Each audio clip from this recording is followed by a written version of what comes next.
बिहार विधानसभा चुनाव के लिए चुनाव प्रचार जोर पकड़ चुका है। पक्ष और विपक्ष के तमाम नेता जनता से बड़े बड़े दावे और वादे कर रहे हैं। सीमांचल की 24 सीटों पर एनडीए और महागठबंधन के अलावा एआईएमआईएम की खास नजर है। आरजेडी नेता तेजस्वी यादव महागठबंधन के कुनबे के साथ इस बार सीमांचल में पहले से सीमांचल में ज्यादा फोकस कर रहे हैं। सीमांचल क्षेत्र सूबे में सत्ता बनाने और बिगाड़ने में अहम भूमिका निभाता है। यही वजह है कि ये इलाका हर किसी के लिए खास माना जाता है। सीमांचल के जिला कटिहार में दूसरे चरण में 11 नवंबर को मतदान होना है। ऐसे में आरजेडी नेता तेजस्वी यादव ने वोटरों को साधने की तैयारी तेज कर दी है। तिहाड़ जिले की प्राणपुर विधानसभा सीट से आरजेडी उम्मीदवार के इशरत परवीन के पक्ष में तेजस्वी ने आजमनगर थाना मैदान में एक जनसभा को संबोधित किया। इस दौरान उन्होंने ये साफ कर दिया कि इस बार सीमांचल में महागठबंधन और खासकर आरजेडी का प्रचार अभियान का अंदाज क्या होगा। मेहनत कश जो लोग, चाहे नाई हो, कुम्हार हो, बढ़ई हो, लोहार हो, इन जातियों के आर्थिक उत्थान उन्नति के लिए एवं स्वरोजगार के लिए 5 साल के लिए 5 लाख की एक मुश्त ब्याज रहित आर्थिक सहायता राशि प्रदान की जाएगी। इस राशि से ये आधुनिक टूल्स और औजार जो है स्वरोजगार के लिए खरीद सकते हैं। त्रिस्तरीय पंचायत एवं ग्राम कचहरी प्रतिनिधियों का 50 लाख का बीमा किया जाएगा। 2001 में पंचायत प्रतिनिधियों की शक्तियों के प्रतिनिधान हेतु राज्य सरकार द्वारा जारी संकल्प पत्र को पुनः जो है हम लोग जो है लागू किया जाएगा। पंचायत प्रतिनिधियों एवं ग्राम कचहरी प्रतिनिधियों का मानदेय भत्ता दुगुना किया जाएगा।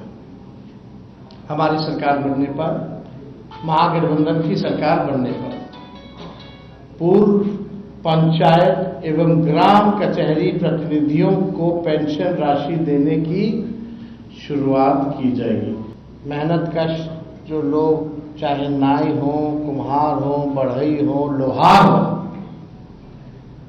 इन जातियों के आर्थिक उत्थान उन्नति के लिए एवं स्वरोजगार के लिए 5 साल के लिए 5 लाख की एक मुश्त ब्याज रहित आर्थिक सहायता राशि प्रदान की जाएगी। इस राशि से ये आधुनिक टूल्स और औजार जो है स्वरोजगार के लिए खरीद सकते हैं। पंचायत प्रतिनिधियों एवं ग्राम कचहरी प्रतिनिधियों का मानदेय भत्ता दुगुना किया जाएगा। हमारी सरकार बनने पर, महागठबंधन की सरकार बनने पर पूर्व पंचायत एवं ग्राम कचहरी प्रतिनिधियों को पेंशन राशि देने की शुरुआत की जाएगी। एआईएमआईएम की सेंधमारी से महागठबंधन को खासा नुकसान पहुंचा है। मुस्लिम वोट बैंक में ओवैसी की पार्टी एआईएमआईएम की सेंधमारी के कारण पिछली बार इस इलाके में महागठबंधन को खासा नुकसान हुआ था। अब ऐसे में आरजेडी इस बार यहां ज्यादा तवज्जो दे रही है ताकि मुस्लिम वोट बैंक को अपने पक्ष में किया जा सके। यही वजह है कि तेजस्वी सीधे तौर पर अब वक्फ बिल को कूड़ेदान में फेंकने की बात कर रहे हैं। अपने संबोधन में उन्होंने कहा कि मुस्लिमों की मर्जी के खिलाफ जो कानून वक्फ बिल बीजेपी लाई है, हमारी सरकार बनने पर उसे कूड़ेदान में फेंक देंगे। तेजस्वी यादव आरएसएस बीजेपी को सभा स्थल से ही सीधे चुनौती देने के साथ साथ ओवैसी को वोट कटवा पार्टी बता रहे हैं। तेजस्वी के इस अंदाज के पीछे की वजह पिछली बार सीमांचल में ओवैसी की सेंधमारी है, जिसकी वजह से आरजेडी को यहां पर नुकसान हुआ था। यही वजह है कि सीमांचल में अपने पहले ही भाषण में इस बार तेजस्वी समुदाय विशेष के साथ साथ एमवाई यानी कि मुस्लिम यादव समीकरण को मजबूत करने की कोशिश कर रहे हैं। आज के दिन में कोई पॉलिटिशियन किसी भी दल का हो, अगर किसी तरह का वादा या बात करता है तो उसका कोई मतलब नहीं रह जाता है, उसका कोई इम्पोर्टेंस नहीं है। इसीलिए इस तरह के बातें कहते हैं ना, ये लोग जुमलेबाज लोग हैं। जो राष्ट्रीय जनता दल, कांग्रेस अब जुमलेबाजी करना शुरू किया है और जुमलाबाजी पर जो है बिहार की जनता विश्वास नहीं करती। इसमें सच्चाई है ना, इसमें यहाँ से डॉक्टर, स्कूल के बच्चे, यहाँ से उद्योगपति पैसा के लिए किडनैप किए जाते थे। और जो सरकारी घर है, जो लोग राज चलाते थे, वहाँ से फोन रैंसम का जाता था। ये कोई छुपा हुआ चीज नहीं है, पूरे देश दुनिया को ये बात पता है। और आज भी वही लोग हैं।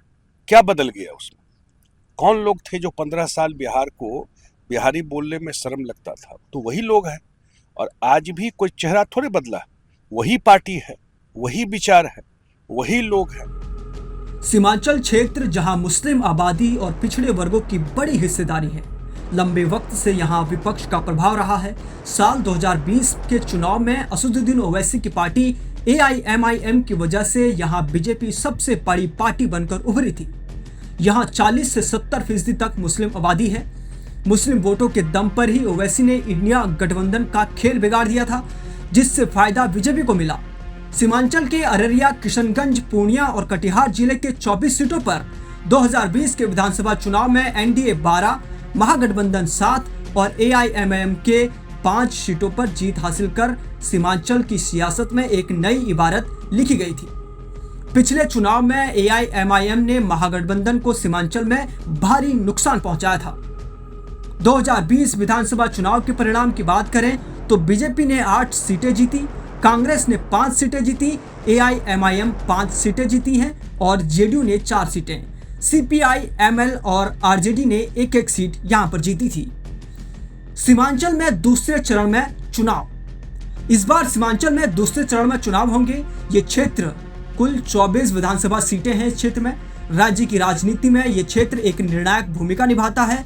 ये क्षेत्र 4 जिलों यानी कि किशनगंज में 4 सीटें हैं, अररिया में 6 सीटें और कटिहार जिसमें 7 सीटें हैं, पूर्णिया जिसमें 7 सीटें हैं, इन सब में फैला हुआ है। और यहाँ मुस्लिम आबादी लगभग 47% है, जो राज्य के औसत यानी कि 17% से काफी ज्यादा है। मुस्लिम आबादी के अलावा यादव और अत्यंत पिछड़ा वर्ग यानी EBC भी यहाँ के महत्वपूर्ण मतदाता हैं। राजनीतिक रूप से ये क्षेत्र किसी एक दल के वर्चस्व में नहीं रहा। RJD यानी कांग्रेस, जो महागठबंधन को पारंपरिक रूप से मजबूत मुस्लिम यादव समर्थन प्राप्त है, जबकि बीजेपी भी यहाँ सीटों पर जीत दर्ज कर अपनी उपस्थिति मजबूत करती रही है। अब यहाँ तेजस्वी यादव अपनी मजबूत स्थिति दर्ज कराने के लिए मुस्लिम वोट बैंक को साधने की पुरजोर कोशिश कर रहे हैं।